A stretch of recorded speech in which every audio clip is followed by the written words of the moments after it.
Tugas 1.1A5 Ruang Kolaborasi Modul 1.1 disusun oleh kelompok 2 kelas A calon guru penggerak angkatan 9 yang beranggotakan 5 orang, yaitu Bapak Gabriel Gampu, Bapak Amadius Amal, Bapak Damianus Ambut, Bapak Alfredus Adrisoma, dan Ibu Ermelinda Simon.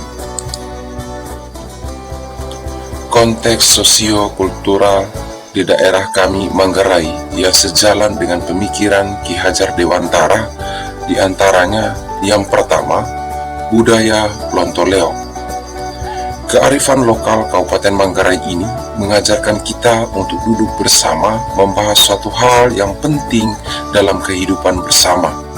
Di dalam duduk bersama ini, ada sikap saling mendengarkan satu terhadap yang lain, keterbukaan atau transparansi, bahkan menerima segala bentuk perbedaan. Kesepakatan yang diperoleh, diterima, dan berlaku untuk seluruh masyarakat yang tentunya dengan proses yang demokratis. Yang kedua, prinsip budaya Toing, Toming, dan Titong. Prinsip budaya ini bermakna mengajar, meneladani, dan menuntun. Ketiga prinsip budaya tersebut merupakan satu kesatuan yang tak terpisahkan penerapannya dalam kehidupan sehari-hari. Ada kesesuaian antara apa yang diajarkan kepada orang lain dengan apa yang ditunjukkan dalam perilaku. Yang ketiga, pepatah Manggarai, Mau mongkos kole mbohes.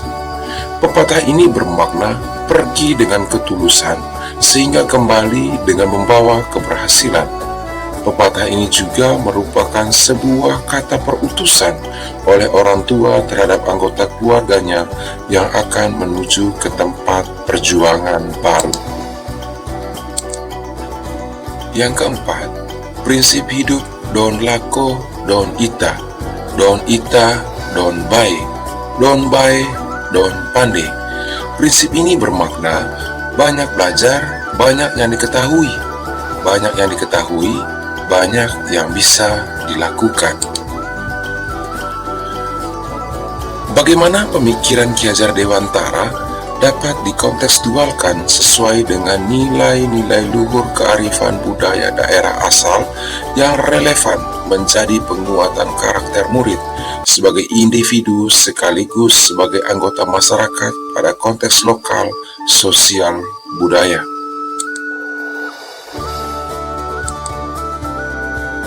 Yang pertama, budaya Lontoleok.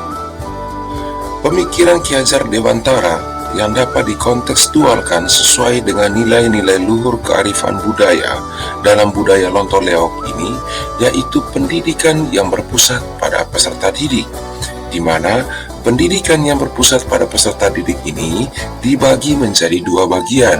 Yang pertama, guru harus mampu mengenal siswanya, menerima segala bentuk perbedaan karakter peserta didik, perlu mendengarkan apa yang menjadi keinginan peserta didik dalam proses pendidikan itu sendiri.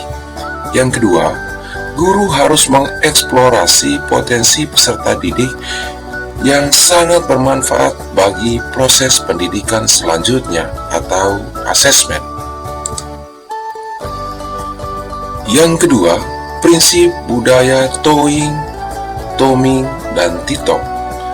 Pemikiran Ki Hajar Dewantara yang dapat dikontekstualkan sesuai dengan nilai-nilai luhur kearifan budaya pada prinsip budaya ini, yaitu semboyan Ki Hajar Dewantara, Ingarso Suntulodo, Ing Madyo Mangu Karso, Tutwuri Handayani.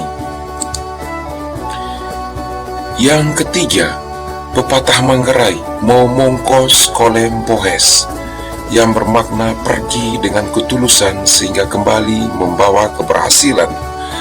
Pemikiran Ki Hajar Dewantara yang dapat dikontekstualkan sesuai dengan nilai-nilai luhur kearifan budaya pada pepatah Manggarai ini, yaitu 3 kodrat pendidikan menurut Ki Hajar Dewantara. Yang pertama, kodrat keadaan. Yang kedua, prinsip melakukan perubahan. Dan yang ketiga, budi pekerti.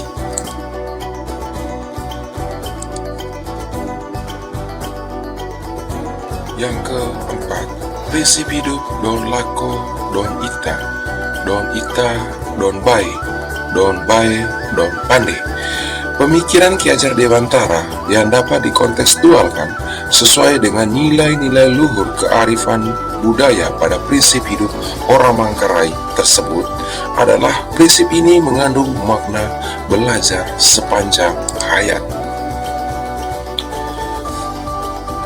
Satu kekuatan pemikiran Ki Hajar Dewantara yang menebalkan laku murid di kelas atau sekolah kami sesuai dengan konteks lokal sosial budaya Manggarai yang dapat diterapkan berdasarkan kesepakatan kelompok kami, yaitu semboyan Ki Hajar Dewantara, Ingarso sung tulodo, di depan menjadi teladan, ing madyo mangun karso, di tengah membangun semangat, tutwuri handayani, di belakang memberikan dorongan. Tantangan dan solusi. Yang pertama adalah tantangan budaya Lontoleok ini, yaitu rendahnya keberanian peserta didik mengemukakan pendapat hasil Lontoleok dalam pembelajaran di kelasnya berupa hasil diskusi kelompok. Nah, solusinya yaitu guru lebih mendekatkan diri dengan peserta didik, menumbuhkan rasa percaya diri peserta didik. Tantangan yang kedua adalah tantangan terhadap budaya Toing, Toming, dan Titong. Peserta didik kurang memahami lebih mendalam terhadap prinsip budaya Toing, Toming, dan Titong. Ini dari dampak perkembangan teknologi gawai yang tidak mampu dikendalikan oleh peserta didik, sehingga menyebabkan peserta didik menghabiskan banyak waktu dengan gawainya.